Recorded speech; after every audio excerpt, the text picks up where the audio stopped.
G'day and welcome to today's Camera Ready Confessions, a weekly live stream bridging personal branding, video marketing, and compound marketing so you shine as the obvious choice. I'm your host, Zoë Wood, your video confidence coach, helping you forever shine as the obvious choice using your personalized brand strategy.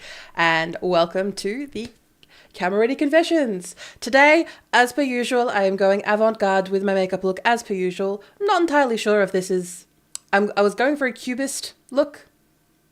I think it's kind of working. It's growing on me. It's growing me. So hopefully it'll grow on you too. You are free to watch or listen to this live stream on all of the platforms you can find us on. But of course, most, if not all of the details, including show notes of today's live stream, will be found on the website vcc.training/camera-ready-confessions. That's where you can always find the replays and the opportunity to have any conversations or pick up where you left off. If you have any questions, thoughts, ideas, or your own camera confessions, feel free to put them in the chat and I'll make sure I respond. And if you're in the replay squad, don't worry, I will respond to there too. Just not live like this. Before I carry on, I would like to acknowledge and pay my respect to the Wadawurrung people of the Kulin Nation, the traditional custodians of the land on which I conduct my business today. I pay my respects to their elders past and present. I stand with the traditional custodians of these lands in working towards a more equal future. Aboriginal and Torres Strait Islander people continue to face discrimination and disadvantage due to our country's colonial past, and arguably present. I stand with them in their fight against injustice, always was, always will be, Aboriginal land. And looking past,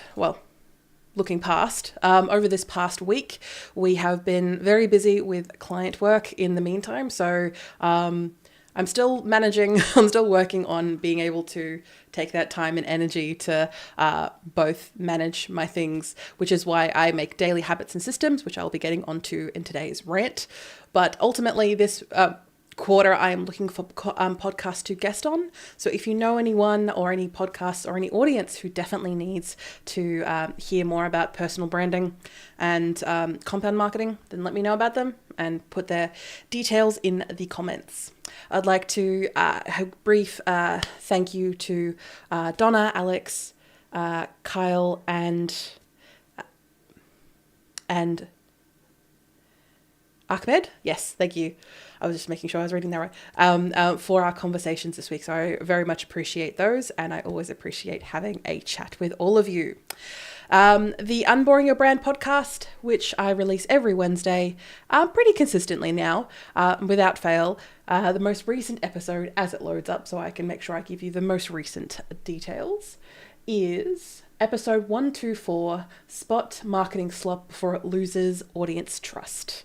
Yes, we've had a couple of questions and a lot of things about that, but as you can probably imagine, a hot topic is about AI slop and the degradation of what people thought AI was going to be able to do for us, considering we're, as of November, like 4 years in.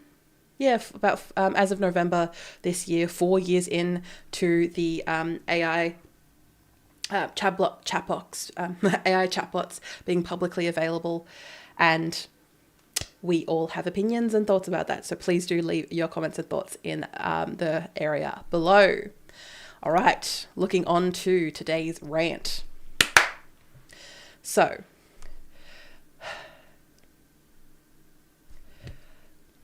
let's talk. Let's talk why posting more isn't actually building your brand. Now, before you chastise me for this one, there is a inherent feeling when it comes to the control that you have over your marketing, be it for your personal brand, your business, or maybe a combination of the two, where if you post more, you get more numbers go up. You get more engagement, you get more likes, you get more clicks, you get more leads. That is the rhetoric that you may feel in your head. And that may seem like a reasonable one, but correlation does not equal causation, as most of us who look at any sort of data, statistics, and studies will note. And when it comes to being visible with your personal brand, a lot of the people that I work with may have the mentality to go straight to social media. mainly because that is where they can pinpoint the interactions that they have with their audience, but they can also see what other people are doing, and it is something that they are more or less are addicted to, as I am. Don't get me wrong. I have cut out a majority of the social medias in my life, and I still have them in my day-to-day life.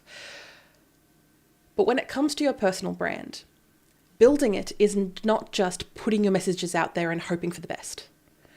It needs to be strategically done. Now, that's why I work with people personally or with companies individually, because no specific strategy is going to work for every single individual or every single brand. And that may be obvious to say, but you'll be surprised how the mentality or the rhetoric really comes down to you have to do it this way because ABCD did it.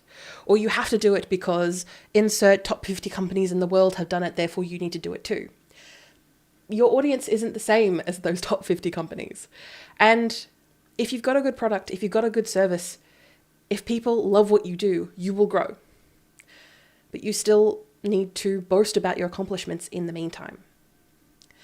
And when this mentality of I need to post more, I need to put out more, is the thing that is driving what you're doing, you are going to A, burn out, B, you are going to lose any sort of ground you have made on these platforms, keeping in mind that these platforms are doing their best to, yes, feed their algorithms, which in turn feed the audience, which in turn captures their attention. But you are ultimately on rented land. The contacts that you build up aren't necessarily yours. The likes and engagement, yes, they are good on paper. They are good vanity metrics, but they do not necessarily mean leads. You are reminding people that you exist. You are hopefully helping them solve a problem that they have. But is that equaling them contacting you? Probably not, because people are growing ever and ever shyer when it comes to reaching out to people. And you have to build a lot of trust with people. And I recently went through a fair few statistics where back like 10 years ago, it used to be like 7 touch points. And then it's been climbing higher, not because of any fault of you. I want to stress this. This is not your fault. It is in a world full of constant platforms gaining for people's attention, AI slop adding another layer of people just switching off entirely because they're overwhelmed. Now, this could be argued this is a political tactic, but we will not get into politics here today. When the human brain is constantly bombarded with stimuli, with information, with data, with advertising, you are prone to shut it off. Like a hoarder in a house. Now, of course, I am not saying this for anyone who is currently dealing with a hoarding tendency or that particular mental illness. I'm saying that is what happens when you live. And now I have lived in a hoarder's house for various parts of my life, where there's this need for the collection of stuff, the accumulation of stuff, and they just block it out. They don't see it. They can look at a room full of items that they love, and they don't see it as junk. They don't see it as stuff that they have because there's a chance that they might need it, or a chance that a loved one might need it. And that like almost gambleification of this may be needed in the future is what's driving them, not the actual stuff that's there. And the reason I bring this analogy to you is that's the same thing with your marketing strategy and your marketing plan. We all have intentions, we all have strategies, doesn't mean that we necessarily action them. So when it comes to posting more, I usually recommend for a lot of my audience to pull that attention and that effort away from posting more to things that will ultimately mean that they have a better, secure method of communicating with their audience. Do they post regularly on social media, but they don't on their email list? All right, we're going to pull some of that attention away and put it on that. Your website hasn't been updated in 5 years. All right, let's pull some attention away on that for that. Are you going to necessarily lose customers? And for a lot of people, no. It's almost like these social media platforms are almost gambling on that fact that you may get a lead, or you may get interest, or you may go viral, whichever. And of course, you can check out other episodes where I've talked about virality and how that is not something to be idolized and something you want to be doing for your brand.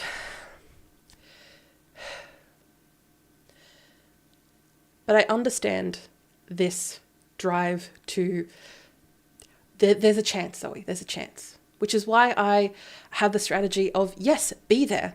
Repurpose from other content so you're not feeding the beast that is not yours. You're using this content and other elements that you own, be it them blogs, be it websites, be it podcasts, be it live streams, be it other newsletters. Whichever way that you prefer to communicate with people, put the energy into that first and let everything else trickle down. That is including of social media. But of course, I'm coming from someone who is a digital strategist.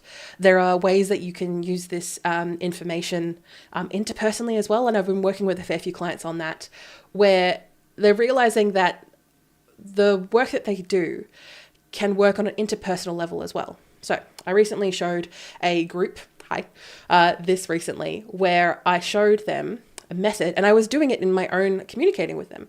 So when I am invited to go to a group, I say, okay, as part of my communication, I would love to be able to send a message either in an upcoming newsletter or in the package that you use to promote the upcoming event for whatever reason.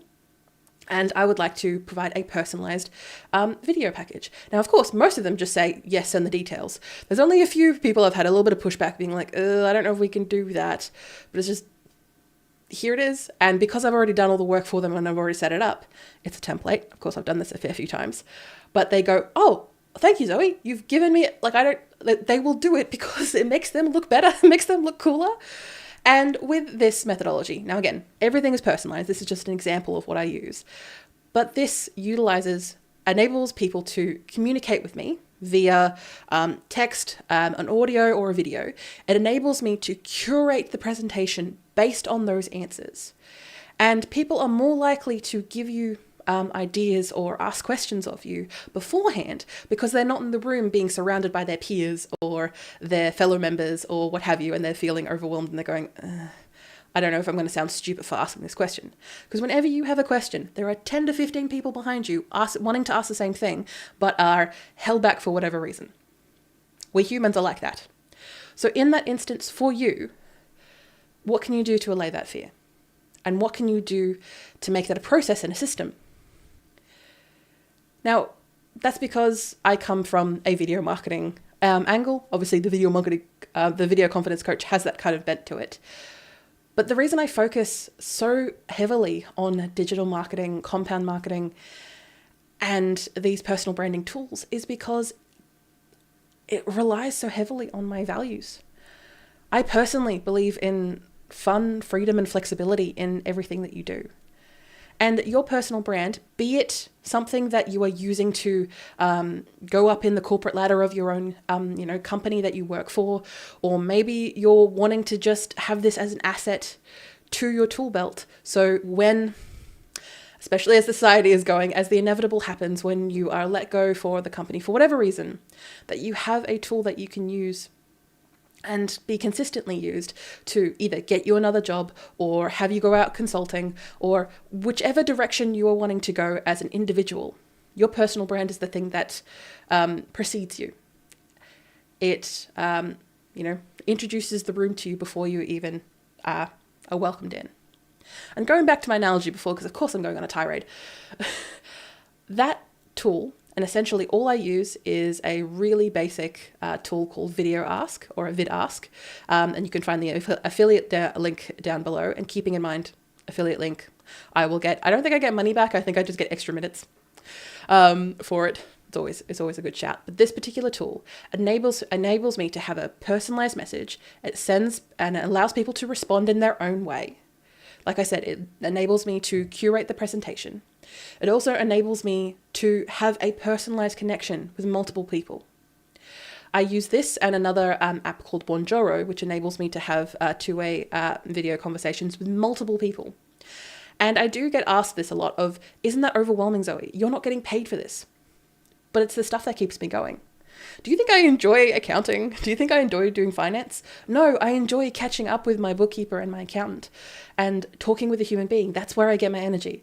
I've always talked with people figuring out, am I an introvert or an extrovert? And depending on the season of my life, I am either one or the two. But as humans are, as we always are, we're always shades of grey. And I think I'm very much in the middle of the things that I enjoy being on my own. I do get energy from being on my own. But I do get that rush and I do get that energy from being around other people. What is that for you? What is the thing that is going to drive you to keep marketing if you are someone who fucking hates it? What is something that you can use to keep that going for you? Even if it is a small BFM, the bare effing minimum. Do you reach out to people? Now, as part of my process, I regularly reach out to minimum 10 people a day, maybe even more. Maybe these are previous contacts, these are people that I've met, and I know that if you're watching me and you've met me in real life, I am definitely this type of person, where I do this not as I'm going to get a lead out of you, but as I'm genuinely interested in following your journey, checking in with you, seeing how you're doing, because I enjoy human interactions, but I enjoy even more helping people grow, helping them see their full potential, helping them use a thing that they already inherently have, a personal brand, to the best of their abilities. That is what I am there for. That is my mission. That is my values. What is yours? And is posting more on social media that? Maybe your mission and your goal is to become famous on insert platform. Awesome, cool. Put your energy into that. But as more and more roles, as more and more jobs become content creations by default, I've been seeing an uptake of that recently in my workshops. I run 2 workshops, so I'm exclusive. I think you could probably guess why. And I use some exclusive frameworks that I have in those sessions that I have developed over decades of working in my field. When it comes to the work that you do, are you finding that you're being pushed into becoming a marketer for your company or for your brand, or just inherently in the work that you do, and you are not a fan? This isn't your thing. That is where you put that energy into diversifying your resources. That's where you can put that energy into having someone else take care of it, even if it is for a couple of hours a week. That consistency builds more trust over time than doing a big launch, doing a big thing, and then going into the shadows, doing a big thing, and then going into the shadows. And that is why I am very inconsistent with posting on social media, mainly because it's just not a priority for me. My email newsletter, mwah. My website, mwah. My proposals, mwah. My intercommunications with individual people through my customer relationship management system, my CRM, mwah. Beautiful. Those things are going great. Social media, not so much, because it is just such a low priority for me. I am endeavoring to change that. I am working. I've currently got some people onboarding that are going to help me with that, because I understand the importance of being consistent and being seen. Do I love it? No. Frankly, no. But you don't have to love every aspect of what you do. I love the freedom of being a business owner. I love the freedom of being able to talk to people, hear their stories, and help them come up with solutions. I love that part of what I do. Do I love dealing with the finance? No. Do I love dealing with the social media? No. Do I love dealing with spam email and comments and drive-by comments that mean nothing to me? No. But not everything is the best thing ever. I'm not always going to be on top of the ball. I'm not always going to enjoy every single aspect of what I do. But it is mine to control. And that's what a personal brand should be. Because if you do not control your personal brand, someone else will. And probably for their benefit, which I'm sure we all love. So recapping today, and because today has been a rant episode, I have completely forgotten whatever points I was making throughout our conversation. But if you are feeling guilty for not posting regularly or consistently enough on social media, I'm going to ask what you are doing with your time. And if it is meeting your clients' needs, providing the service or products that you need to grow, then you are doing good. But just keeping in mind that the marketing aspect of what you do is to continue to bring in those leads, bring in those engagement, communicate your message, make your cause clear and known and understood so that people follow you and trust you. That's what marketing is doing for you. And it's not always going to be the case, but in those moments, I want you just to remember that everything in your business, in your brand has a purpose. And you've got this. You just might need some strategies and systems, which I can help you out with. Make sure you book a disco chat. Look forward to hearing from you. First, either grab a drink, because everything in society, and especially in regional networking events, is run by alcohol. I don't recommend drinking, but it's there regardless.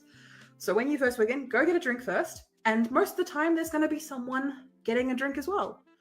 There's someone going to be at the table where the food and refreshments are, and you can start a conversation about, Thank you for joining me on that little rant that I did not entirely understand what I was doing there. I like these opportunities to have a couple of little rants here and there. I do turn them into podcast episodes, but I also turn them into social media posts and stories if I've got a really good juicy nugget to be able to give people some exposure on what to do next. But I just, don't want you to feel like that marketing yourself is just constantly posting on social media, because there is more to it than that. And a lot of the skills and opportunities and strategies that you have at your disposal are being limited and almost wasted on some of these platforms. So I'm here for you. So next we've got some community questions. These are questions that I have been asked that I pull, and as we go to the ads, give me an opportunity to actually read what's being said. It's not that I don't read these. Keep in mind, it's just I have the conversation with the people that I talk with, either be it email, LinkedIn, WhatsApp, whichever platform that these are on, and then I kind of get the gist of what's being asked, and then I put it in a spreadsheet, and then I use a random number generator to pick the ones that I answer in these community questions. But then, of course, because smart me, I don't actually provide the full context of what things are being asked, so I have to then do a little bit of jiggery-pokery to try and remember what I actually meant and said by things. That is okay. But if you do not have a system of of your own, I would recommend having one where regular questions, put it in a spreadsheet. Just put it somewhere. You can find it later. You don't need to think about it too hard. Just put it in there, and you will have a wealth of resource that will be very helpful for you in instances like this when you need to answer community questions. Get to that 12, and if you absolutely hate the experience, maybe podcasting isn't for you. It isn't for your brand. It isn't for your business. Then that's okay. You're going to stop there. It's going to be a limited series. It's going to do what it needs to do. It's going to help you gain customers and leads into your business over the next 5, 10, 15 years. The longevity of a podcast and a podcast episode.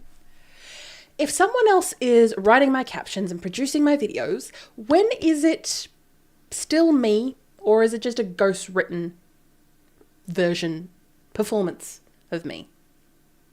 Mohammed asked this question via LinkedIn, and this is what I'd like to walk you through, Mohammed.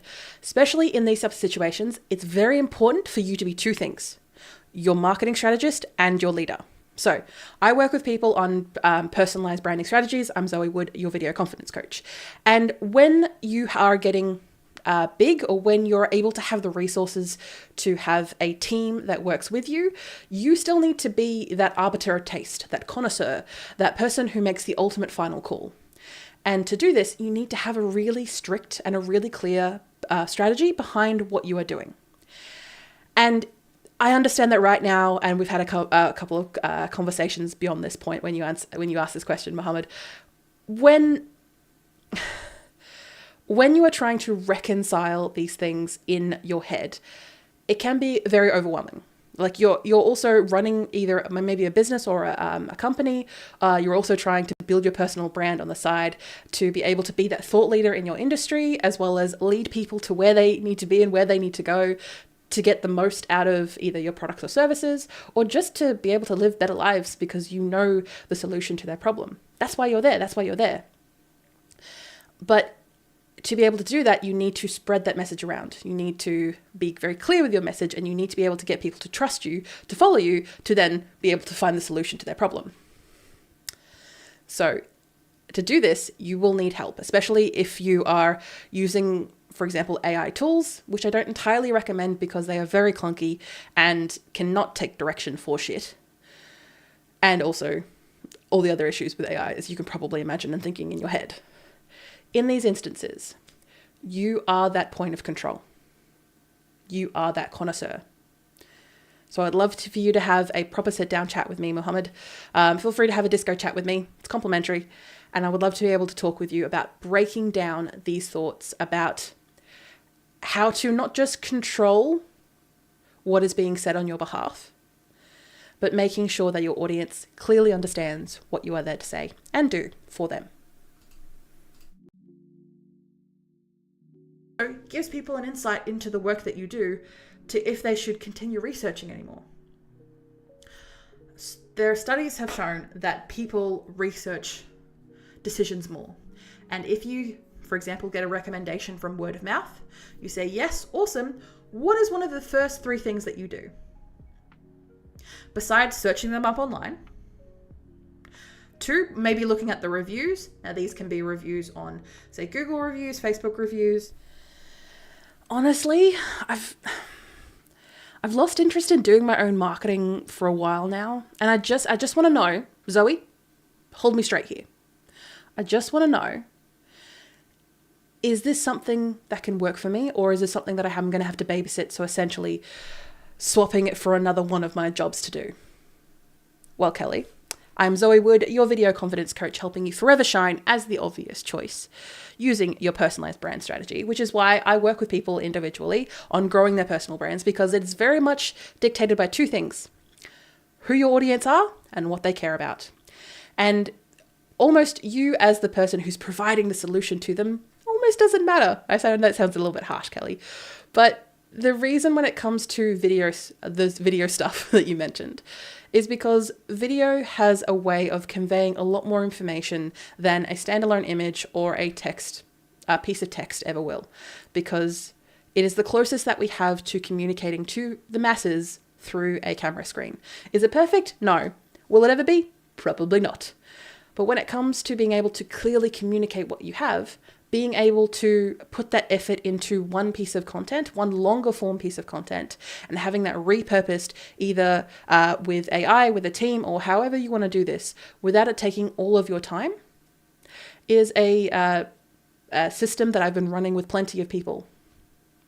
It is going to be definitely tweaked and strategized and personalized towards you, but that enables you to be able to clearly communicate your solution to people's problems in multiple different areas without you having to be the one always clicking the buttons. Because people need to hear what you have to say. You just have to put the effort to make sure that you are seen by them. So when it comes to marketing your business, the idea is to bring awareness to your brand, to get people in to your website. Thank you for joining me on those community questions. As per usual, I blathered on a bit too much, considering that they are supposed to be short, sharp answers to questions, but I digress. Here we are.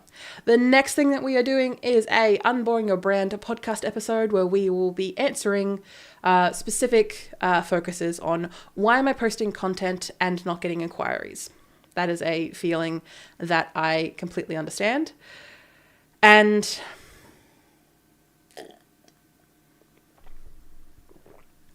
we're going to take down the audio again, because for some reason I seem to be running extra hot all of the damn time.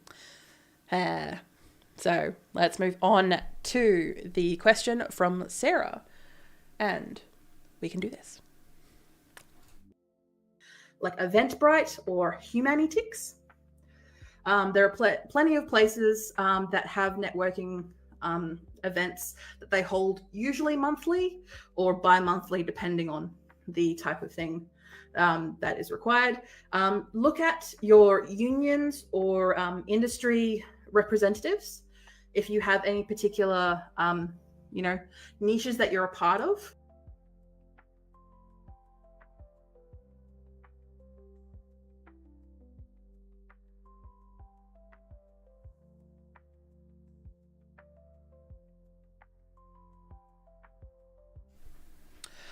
What if I tell you marketing is not about what you post or even what you say? Now I've got you intrigued. Come on, come on, come on. Oh. Welcome to the Unboring Your Brand podcast, where I will kick in after the titles.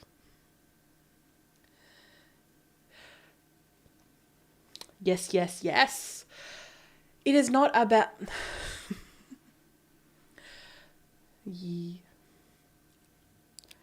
Yes, yes, yes, yes. Marketing is not about what you post or what you say. It is about how you respond, how you guide your audience, and how you build trust to the people who reach out to you. And that's what's more important when it comes to marketing.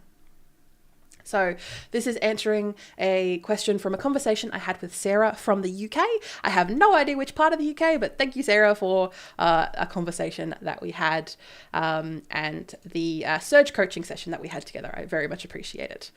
So the question specifically is, if marketing is meant to bring in leads, which of course that is its primary function for a business as well as a personal brand that you are building into a business, why does it feel like I'm making content and still not getting inquiries? So let's have a couple of conversations about that. So when it comes to creating content, now content marketing is a very, I wouldn't say overexposed type of marketing, but in this modern climate that we're living in, a lot of people, content marketing, say back 10 years ago, was part of a healthy diversification of any sort of marketing strategy or plan, mainly because yes, once you have the assets, what they like to call assets, which is usually... so about 10 years ago was usually like a selection of images, maybe a hero video, which was like your main video, and maybe a couple of smaller videos from there. And a lot of companies, videography companies that I still work with, still work this way. I'm not saying this to diss you in any way. I want to stress that this is a method that still works. You still have the assets to work off. But since then, there has been a more and more demand from both customers and potential clients, as well as algorithms to be constantly fed when talking social media. And for a lot of people, they are being exposed to thousands, millions pieces of content per day. And I'm not talking just advertising here. I'm talking like just pieces of content. And when we look at your marketing through that lens of just content, it feels like that is the problem. It feels like that my content is the issue. So I need to be posting more. I need to be making more reels. I need to be making more noise. I need to be making more hubbub to be seen and get noticed. Bestie, bestie, bestie, bestie, you are not going to like what I say. Content is only the start of someone's journey with you. I know that sounds annoying. I know that's considering how much effort and energy that we put into the content that we make, or you see other people in your industry, be them role models or competitors, you see how much content they make. Keeping in mind that a lot of these competitors or role models have teams that they have built over years. They have marketing agencies and people making stuff on their behalf, usually to a very, very low quality. Hey, agency people, I have no problem with you. I have met plenty of people who are good agency partners who make great content.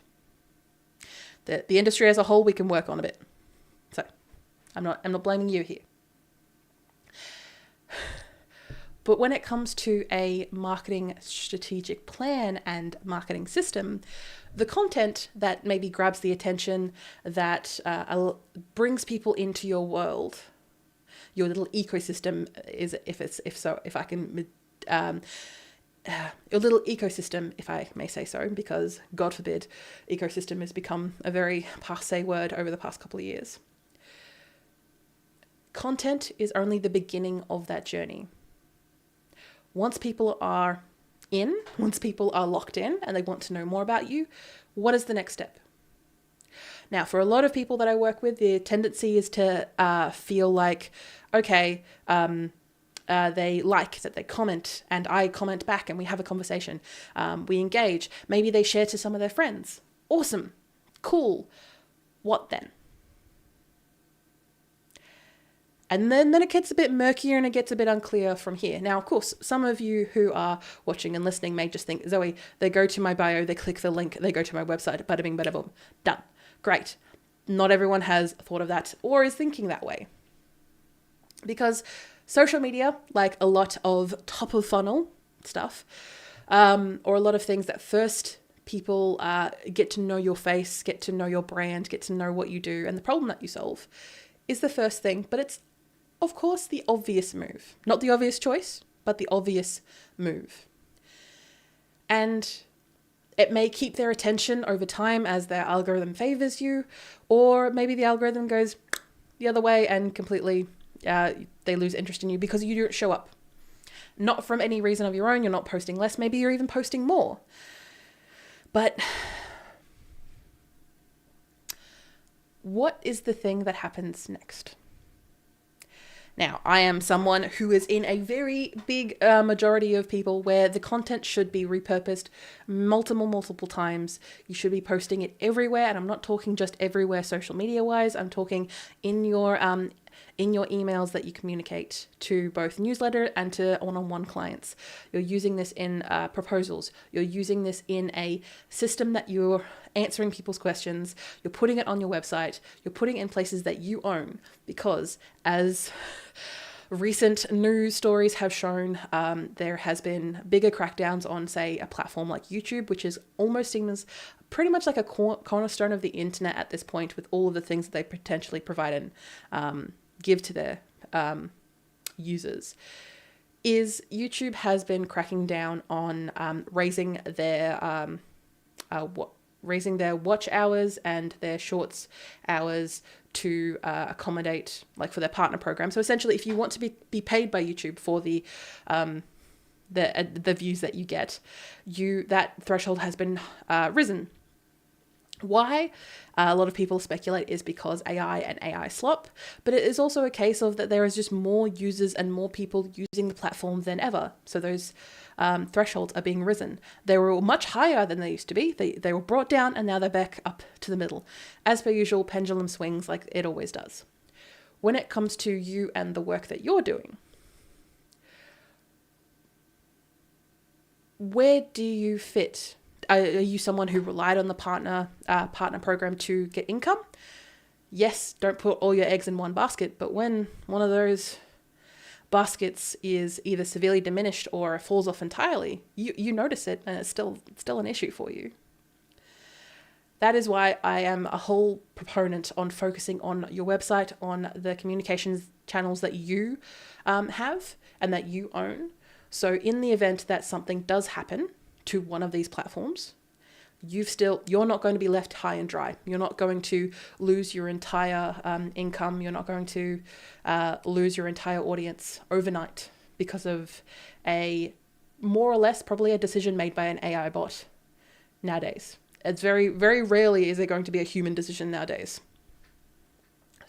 So bringing you back from the precipice, and I'm not saying that to scare you.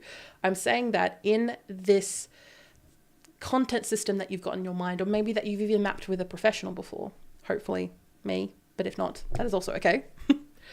What is the missing piece that happens after someone sees you and thinks, maybe, yes. Or maybe they take the next step. That's why mapping these things in the point of view of your customer is so important. A lot of the work, every single decision that I make with my business, with my marketing, and ultimately what I do for my customer is with the customer in mind. I have incredibly detailed profiles of the people that I work with. And if you are a regular here, you already know who they are. They are Melissa, Allison, and Jason. I talk about them like they are friends. And these are the people that I work with. Now, am I recommending that you have multiple? No, not necessarily. I am just someone who's been doing this for a while, and I've very much honed the skills down to a point. And for you, having a really clear idea of who you're talking to allows you to reduce the overwhelm in your own mind and enables you to make decisions. And it's not just what to post next. It's not just what... And the decision isn't just what to post next or what should be my next lead magnet or what offer should I run now. It is the entire process. It is the entire customer journey from start to finish. And that's where the marketing comes in. The marketing works with sales. It works with operations. It works with the deliverables of what you're trying to deliver, because it needs to be able to not just craft the messaging around what you're saying, but to give a really clear yes for people. And that's what they need to say. They need to say in their minds, before it even comes out of their mouth, yes, that is what they need to say. You need to be able to attract the people who are going to be the right fit for you. And that may mean saying no or getting them to say no. As you can tell by someone who, as you can probably guess from someone who has probably listened to me for a while, and if you are new here, welcome on board. But I am someone who is very bombastic, very loud. I wear crazy makeup. I wear bright blue. I have dyed hair because I'm a filthy liberal. No, I'm not. But I am someone who does not squirm away from having very clear and articulate opinions. And if you don't agree with me, that's fine. There are other people out there that can do what I do. To my extent, probably not. But if we don't agree on those fundamentals of fun, freedom, and flexibility, then we aren't going to be a right fit. You can check out my website for more about my values and my mission statement and what I'm trying to do with the Video Confidence Coach. But what are you trying to do with your personal brand? Who are you trying to help? Why are you trying to help them?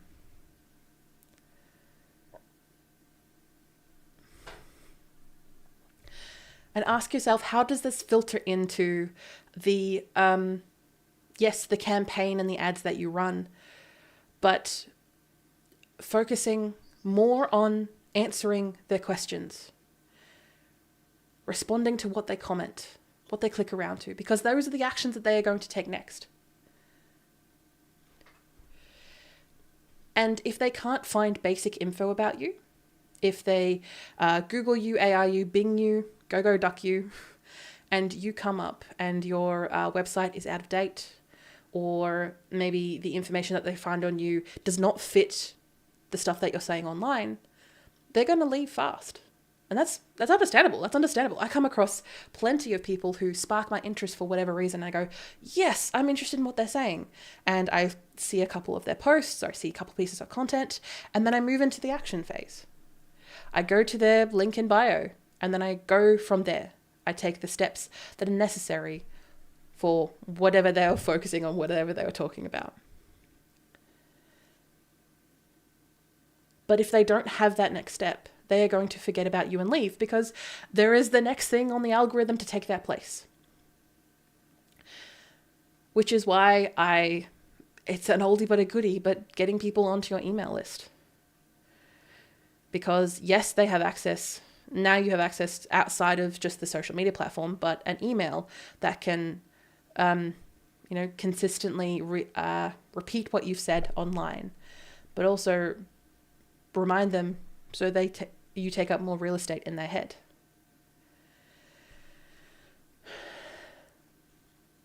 Because when you are in that phase or in that headspace of content, you are forgetting about your communication system. You're thinking of a content plan, which is fine, but is one content plan is one itty bitty thing compared to the rest of everything that you're trying to do with your marketing and messaging. And if you do not have a direction, a North Star, or any sort of basic strategic plan, you are going to left bouncing around like a pinball in a machine where the little flappers down the bottom have stopped working. Just a pinball rolling around, being banged and being hit around by various light-up doodads that are in a pinball machine. Recently, I had a little simulator from, I think it was like Windows 95, Windows 98, where it had the space. Space pinball. Ooh, that conjured up a lot of feels for me. I love that game. And okay.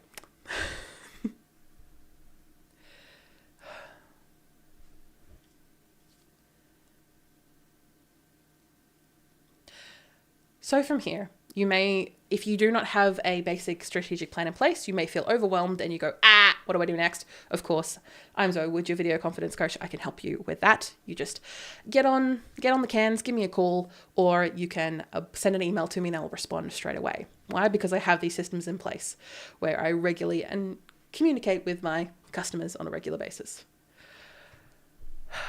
But in this communication system, some things to think about are maybe setting some expectations for your response time, because people will know what timely in your world means. Sometimes that can mean that you respond within the next 5 minutes, because you know that if you do not respond immediately, people are going to immediately lose interest.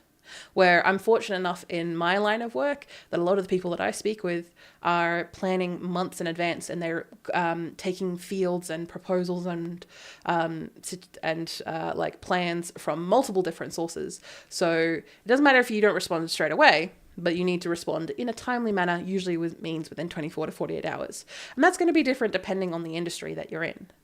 But setting those expectations, not just in your content, again, your content plan being one itty bitty thing compared to your entire communication plan, but setting those expectations with whichever platform you end up using. Now, are you using something like a CRM, a customer relationship management system, that is backing up everything you do, so you're not just bouncing between 8 different tabs trying to make sure that you're answering people's questions in the messages, or God forbid, because Meta is absolutely terrible at this, making sure that you're not leaving anyone behind. And I know that feeling. I have missed potential leads because these platforms have not dinged or let me know that a message has come through, and I've missed them for weeks. Yes, we have questions and thoughts about that. But in this communication plan, are the basics being covered? Like what I like to call self-service answers. So these can be FAQs on your website. These can be so if you are a brick and mortar business, or maybe an online business that has constant FAQs, like people ask a lot of the same questions, you can create content plans around these series, making sure that you answer people's questions about those. That can include, a response time, but also like your open hours, your location, the items that you sell, the most recent things that have come into stock, or how it works. Like for a lot of people, especially in this day and age, they quite understand going onto an online shop, clicking a few things, clicking add to cart, and then, going through that process, and the buying the process from there. From services, it can be a little different, but I like to use the approach of using what my audience is familiar with, and my audience being fairly seasoned professionals. They know how to use a cart system, for example, and that's what I use on my own sites. But that is where a content plan can be bolstered by answering those basic questions. Yes, they are basic, but once you put your own flair and your own messaging on them, they will be very unique, because people are going to ask these questions. And you can use this piece of content, this itty bitty piece of content, you can use it on the website to answer people's questions. You can use it as a response when people send you messages with these particular questions. You can send that response to them. People love a personalized response to their questions. And as you market yourself and the communication steps. Now, the reason that I'm not going too in depth into these next steps after people have clicked yes is going to entirely depend on your goals, on what you're trying to ask people, what you are asking people to do at the moment. Is there a particular offer that you're running at the moment that you're really pushing hard, and everything funnels into that? Cool, awesome. What are the steps? What are the really basic steps? I know for a fact that I overcomplicate my own systems to a motherfucking T. So for you, what are the really basic steps? And run this past some of your past customers.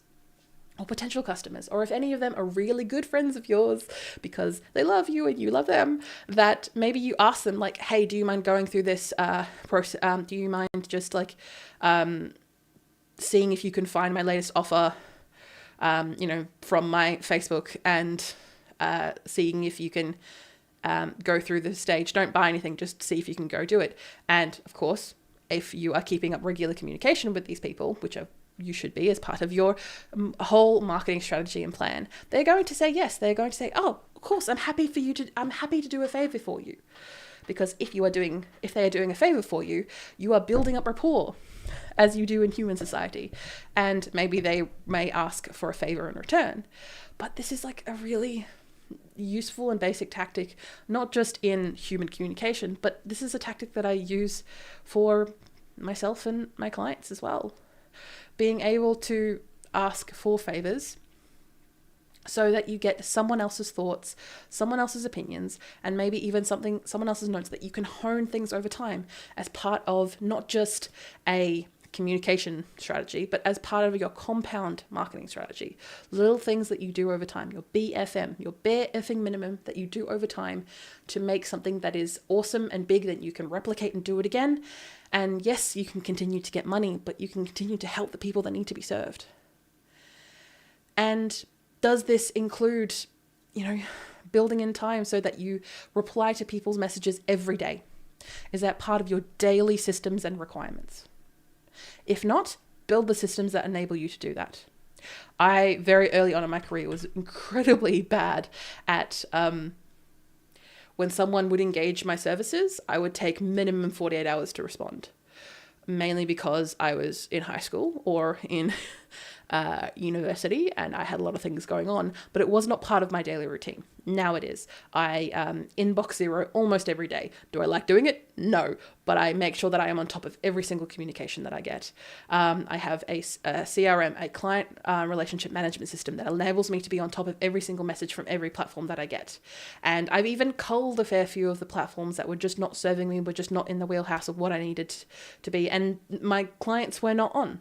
So it just made sense to cull those back so that I focus on the platforms that people communicate to me through, that engage with me, that comment, and more importantly, enables me to have those conversations long term with people that need my help, because that's part of a system and a plan and a process.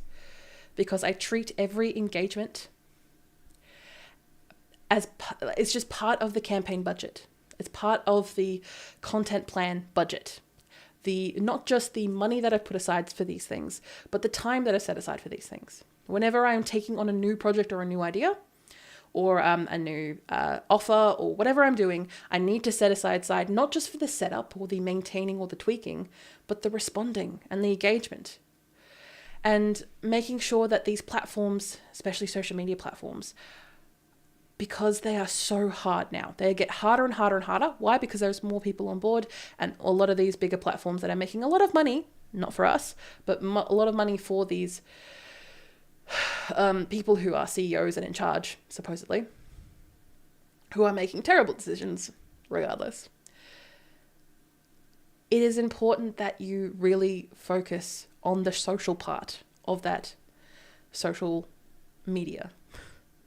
Not the media part where you may feel the inclination to constantly build the content because you're focusing on the content part. Because again, I understand that the content is the part that you focus on because it takes the most time, it takes the most effort, and it takes a lot of things putting together. But I'm going to tell you now that 9 times out of 10, your least effort content is the stuff that's going to pop off and it's going to get you the engagement. It's going to get you those people reaching out and communicating with you than the stuff you spent hours on, annoyingly.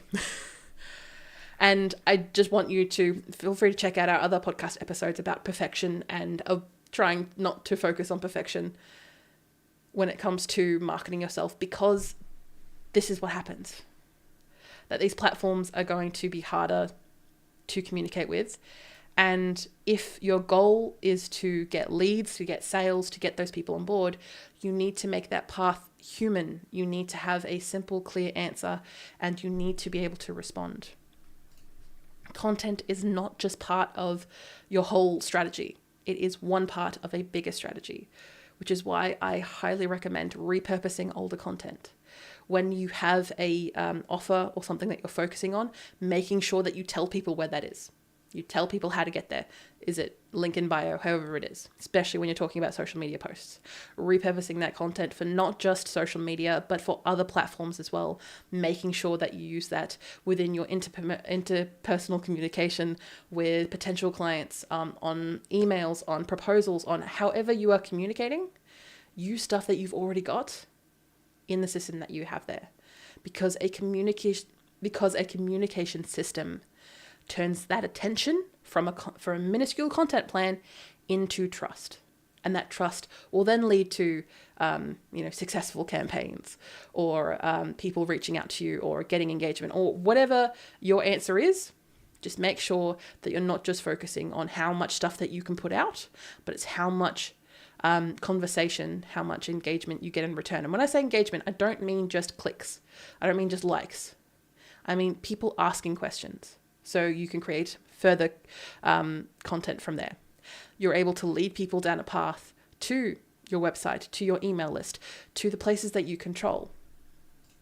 Because once you set expectations in a basic FAQ series, you can repurpose that content again and again.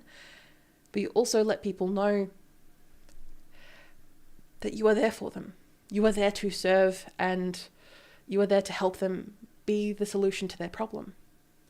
But to do that, you need to think wider and further outside of just content.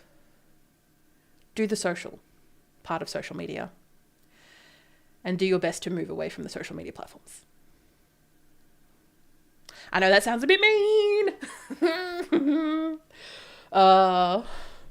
Thank you for joining us on today's podcast episode. The 2 episodes I would love for you to put in your podcast catcher of choice or string up in a watch next playlist is episode 48, Stop Letting Templates Ruin Your Videos.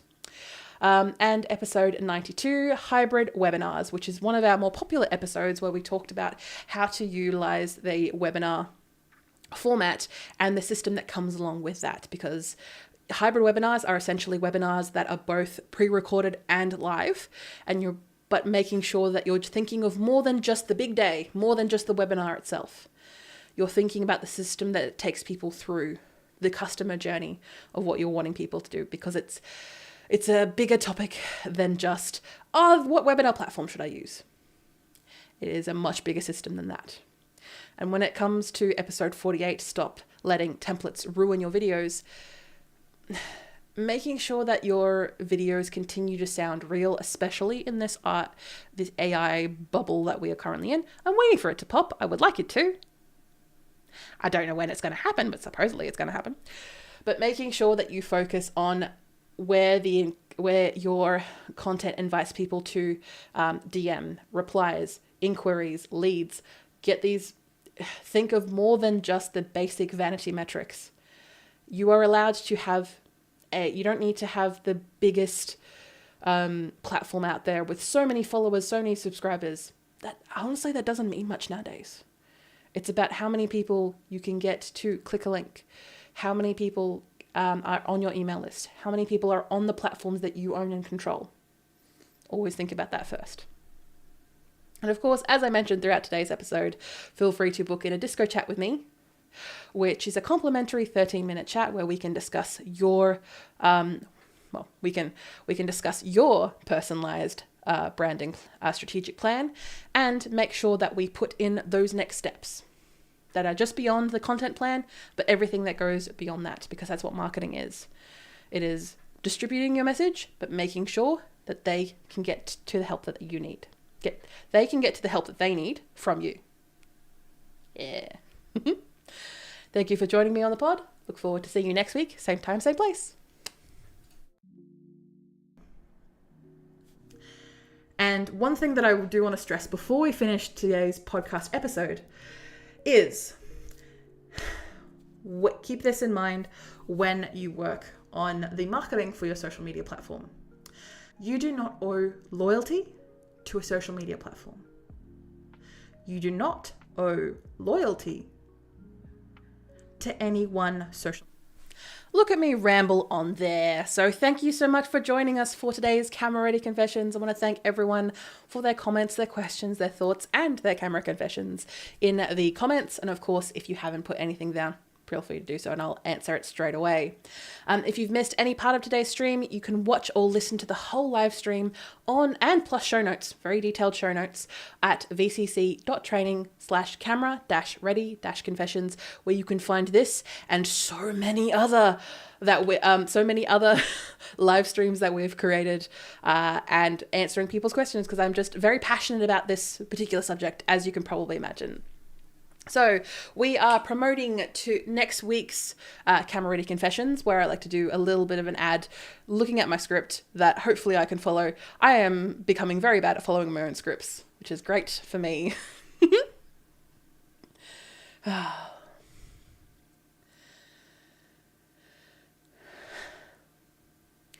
Hitting the record button and then leaving in every rough edge and every stumble and telling yourself that makes a video authentic, I'm going to argue, is that actually true? And I say this with love.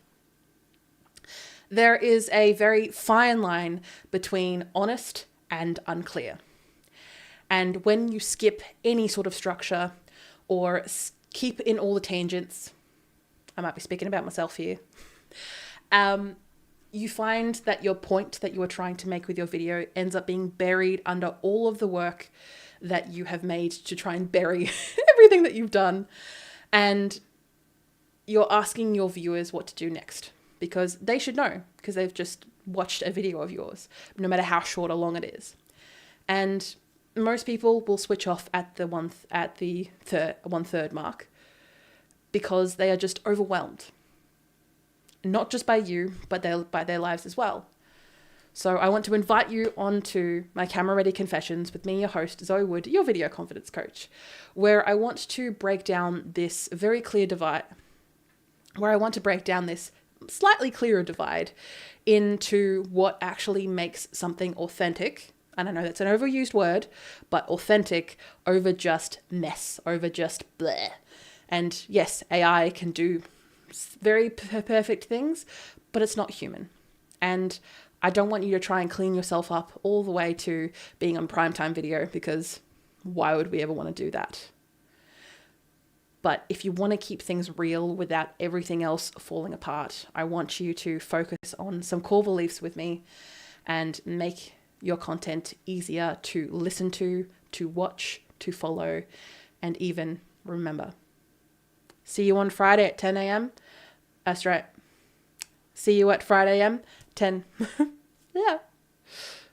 See you at Friday at 10 a.m. Melbourne time, or you can catch the replay whenever it suits you.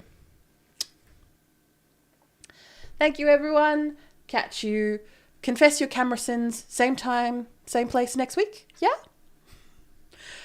Oh, I'm rambling, but I'm a little bit weird this week.